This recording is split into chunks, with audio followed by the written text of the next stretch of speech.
Hello friends, welcome to மைனா cooking channel. இப்போ simply and tasty செட்டிநாட்டு ஈரல் வறுவல் பார்க்கலாமா?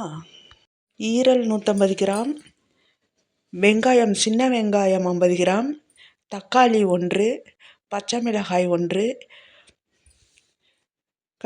கருவேப்பிலை 1 கொப்பு, 1/4 ஸ்பூன் மஞ்சத்தூள், 1 ஸ்பூன் மிளகாய்த்தூள், மிளகு சீரகம், தேவையான அளவு உப்பு, கொத்தமல்லி இலைகள்.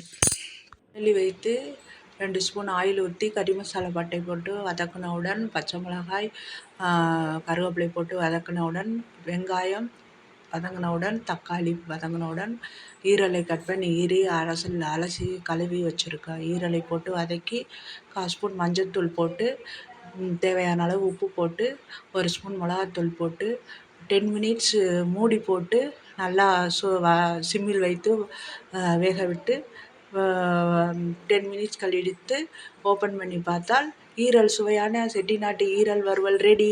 Thank you friends. இந்த சேனலை லைக் பண்ணுங்கள், ஷேர் பண்ணுங்கள், சப்ஸ்கிரைப் பண்ணுங்கள்.